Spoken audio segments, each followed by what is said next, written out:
All right, buckle up because history is about to start sweating.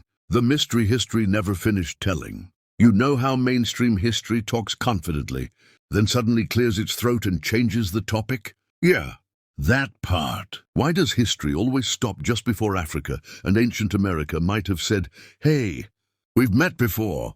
They'll tell you about pyramids in Egypt. They'll tell you about pyramids in Central America. But the moment you ask, so who copied who? History goes, let's talk about something else. There's a missing chapter, a suspiciously missing chapter.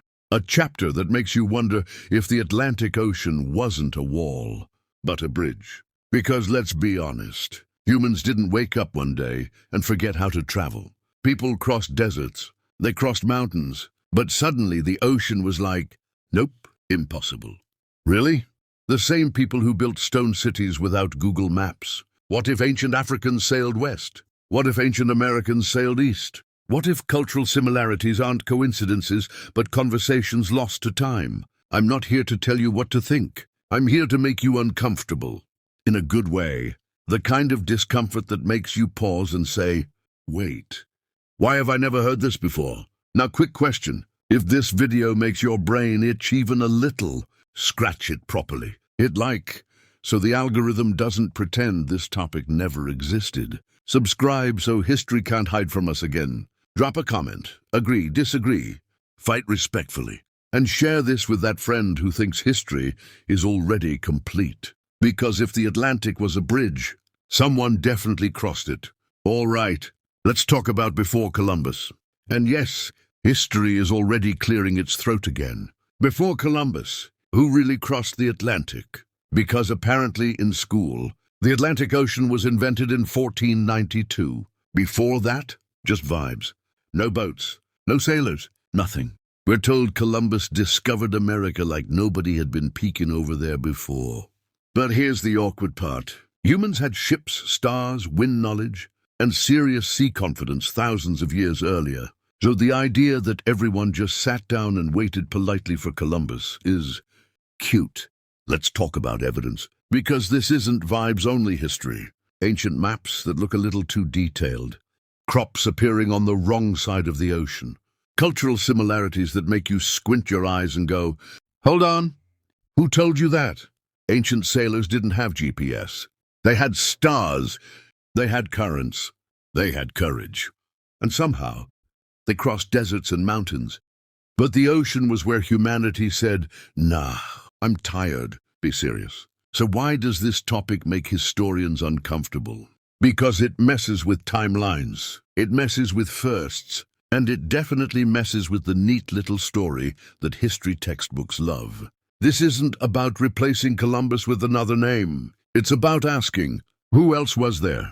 And why don't we talk about them? Now, quick check. Did this make you pause? Did your brain whisper, wait, that actually makes sense? Then do history a favor. Like this video before it gets accidentally ignored. Come on. Agree, disagree. Bring evidence, not violence. Subscribe so we keep poking history where it's ticklish. Share this with someone who thinks history ended in 1492. Because the Atlantic didn't suddenly learn how to float ships overnight. All right, let's talk about African symbols in ancient America.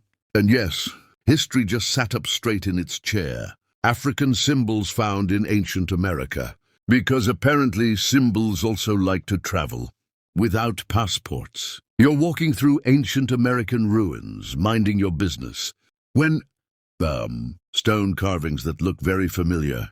Statues with facial features that make you pause, zoom in and go, hold on, I've seen this face before. Broad noses, full lips, braided hairstyles, artistic patterns that feel less random and more like déjà vu. Now before anyone starts shouting, coincidence! Relax. Coincidences happen. But when coincidences start lining up, holding hands, and singing together, that's when questions enter the chat. Ancient artists didn't have Pinterest. They carved what they knew. They sculpted what they saw. So when artistic styles from different continents start looking like cousins, history has to explain Thanksgiving dinner. And let's talk symbols, geometric patterns, spiritual markings, Iconography that appears on both sides of the Atlantic, like it missed the memo about staying put. So, what are we looking at here? Independent invention, shared ideas, or ancient travelers who forgot to leave behind their artistic signature?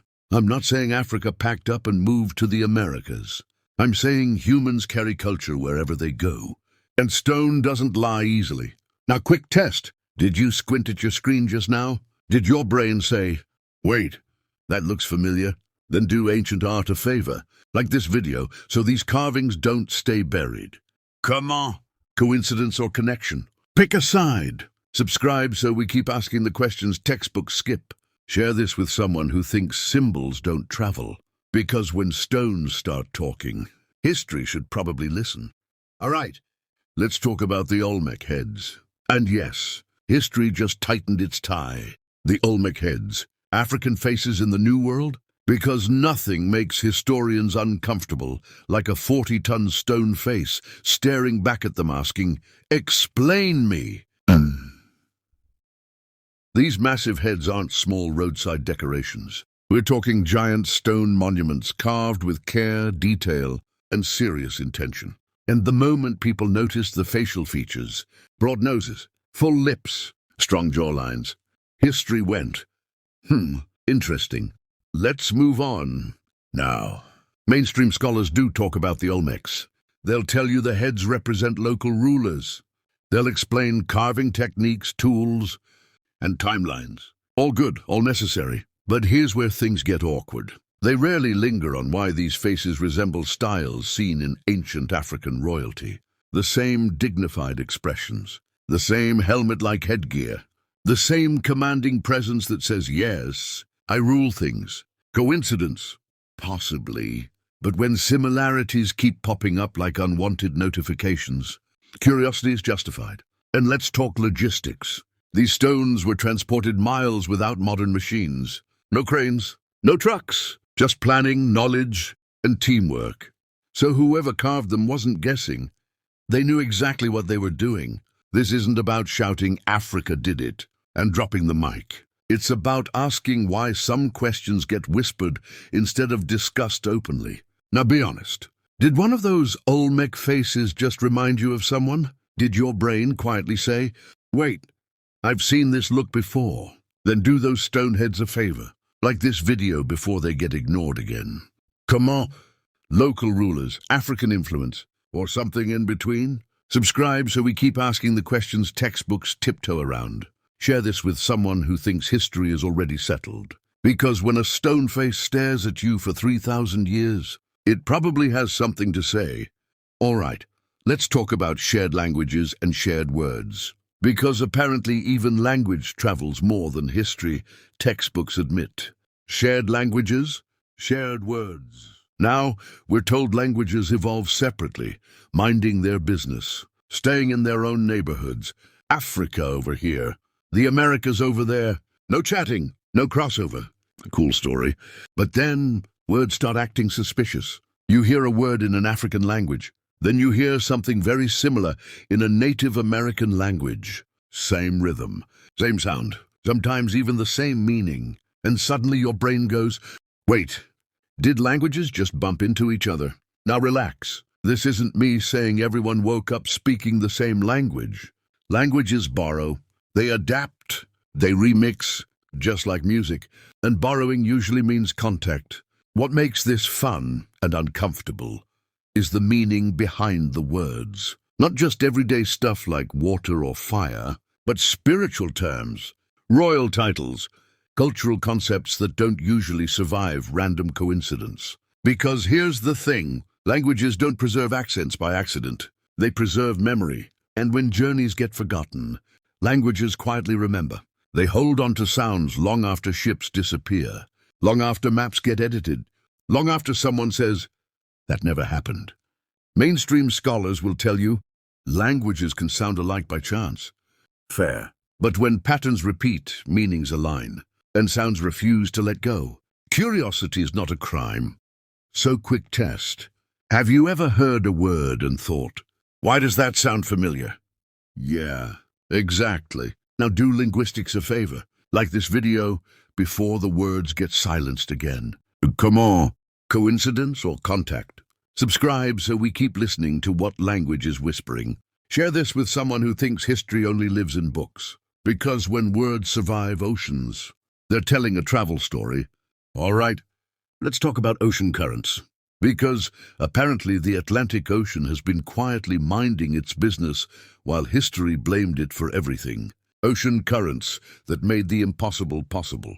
We were told by ancient people to look at the Atlantic and say, absolutely not. Too big, too scary, too wet. But here's the plot twist. The ocean itself was basically a moving walkway. Trade winds blow in reliable directions. Ocean currents flow like invisible rivers. And once upon a time, sailors didn't fight the sea. They listened to it. Ancient ships didn't need engines. They needed timing. Drop into the right current. Catch the right wind. And congratulations, you're being politely escorted across the Atlantic. Meanwhile, modern people look at the ocean and say, impossible. Ancient sailors looked at it and said, free transport. Now let's get uncomfortable again. These currents don't turn on in 1492.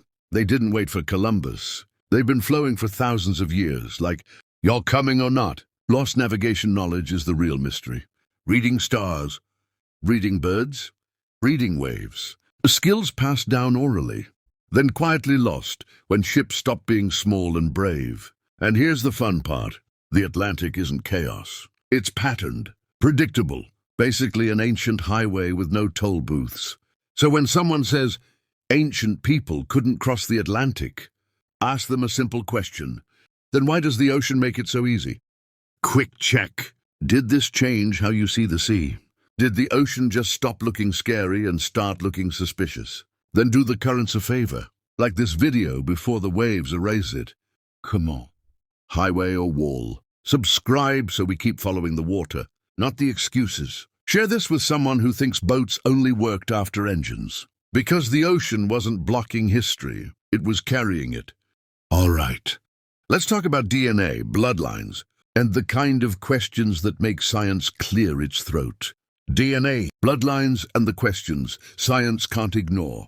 Because you can argue with opinions, you can debate theories, but DNA just shows up with receipts. For years we were told certain migrations happened here, others happened there, and everyone politely stayed in their lane. Nice. Clean timelines, very organized, very comforting. Then genetic studies started whispering, this is awkward. Unexpected markers show up where they're not supposed to be. Lineages overlap, dates blur, and suddenly science is like, okay, we need more funding to explain this. Now let's be fair. DNA research is complicated. Contamination happens. Sample sizes matter. Context is everything. So no, this isn't a conspiracy montage with dramatic music. But here's the part that makes people shift in their seats. Some genetic connections don't neatly match the accepted historical timelines. They don't scream. They don't trend on TikTok. They just exist. Why is DNA controversial? Because it doesn't care about textbooks. It doesn't respect borders. And it definitely doesn't ask permission before crossing oceans. What science does admit, quietly, is that human migration was messier than we were taught. People moved earlier, farther, more often, and sometimes we're still catching up to our own ancestors. This isn't about proving a single dramatic story. It's about realizing history is more complicated and more interesting than a straight line. Quick check. Did your trust in perfect timelines just wobble a little? Good. That means learning is happening. So do science a favor, like this video before the data gets buried in footnotes. Come on! What should DNA research explore next? Subscribe so we keep asking questions, not ignoring answers. Share this with someone who thinks history is already settled. Because when your own cells start telling stories, it's probably time to listen. All right, now let's talk about the part of history that suddenly lost the file. Because every time this topic comes up, history starts looking for its glasses. Why this connection was buried. Let's be honest, history isn't just about what happened. It's about who got to write it. Colonial narratives didn't arrive quietly. They came with pens, power, and a very strong opinion about who was advanced and who was just there. So any story that suggested Africans traveled, explored, traded, or influenced the wider world, yeah, that story didn't make the final edit. Because colonial history needed a simple plot, Europe discovers. Everyone else waits. Roll credits. A connected past is dangerous. Why? Because it means civilizations weren't isolated, helpless, or waiting for permission. It means Africans weren't just participants in history. They were contributors. And that makes certain narratives very uncomfortable. Now ask yourself this question: who benefits from a disconnected past? If people believe their ancestors never explored, never influenced, never traveled, they're easier to control, easier to dismiss, easier to tell you came from nowhere. And let's talk about politics, because ancient history is very political. Who gets credit? Who gets erased? Who gets called a coincidence instead of a contributor? This isn't about blaming modern scholars. It's about recognizing that history inherited biases and sometimes repeats them like bad Wi-Fi. A quick check. Did this just make things click a little? Did you suddenly realize history has PR managers? Then do truth a favor, like this video before it gets misplaced again. Come on. What part of history do you think was edited out? Subscribe so we keep digging where silence lives. Share this with someone who thinks history is neutral, because when history buries stories, it's usually protecting something. Now let's talk about identity, because history isn't just about the past. It's about the mirror you're standing in front of right now. What this means for African and American identity today. For a long time, African history in global conversation has been introduced like this. Once upon a time, slavery happened. Full stop, no prologue, no earlier seasons. Just trauma as the starting point. But identity didn't begin in chains. It began in civilizations, navigation, language, art, and movement. When history skips that part, it doesn't just erase facts. It shrinks people, and shrinking people is very convenient. Now flip the lens to the Americas. Native and African-descended identities are often taught as separate stories, like two movies playing in different cinemas. But what if there was a crossover? Contact, shared memory, a longer, deeper timeline than we were handed? Suddenly, identity stops being who arrived last and becomes who was already moving. This isn't about replacing one narrative with another. It's about expanding the story. Because when Africans are seen only through slavery and ancient Americans only through isolation, everyone loses depth. And let's be honest, nobody enjoys a flat character. A shared ancient heritage doesn't erase differences. It adds context. It says, our ancestors were thinkers, travelers, builders, and risk-takers. People who looked at the oceans and said, let's try. Not people waiting to be discovered like lost luggage. Why does this matter now? Because identity shapes confidence. Confidence shapes choices, and choices shape the future. If people grow up knowing their history includes agency, not just survival, they walk differently. They speak differently. They dream bigger. Quick check. Did this just hit a little closer than expected? Good. So do identity a favor. Like this video before history shrinks us again. Come on. What part of your heritage do you wish you were taught earlier? Subscribe so we keep restoring chapters, not just reacting to them. Share this with someone who deserves a bigger origin story. Because when you change the story you come from, you change the story you're going to. All right, deep breath, because this is the question history keeps dodging like it owes someone money. The question history still can't answer. Were Africans among the first explorers of the Americas? Not after, not accidentally, but among the first? Now watch what happens when you ask that question. History suddenly starts shuffling papers. Textbooks clear their throat. Footnotes begin sweating. Because here's the thing. This question refuses to stay quiet. We've talked about ships. We've talked about currents. We've talked about symbols, faces, words, and even DNA tapping the microphone saying, "Excuse me?" Yet the official story still says, interesting. But let's not get carried away. Why? Because if Africans were early explorers, then history isn't a straight line. It's a messy web. It means discovery wasn't a one-way street. It means the world was talking long before it had official translators. And here's the part nobody likes to admit. History didn't forget. History didn't misplace the files. History didn't just run out of space. History was edited. Silenced stories don't disappear. They wait.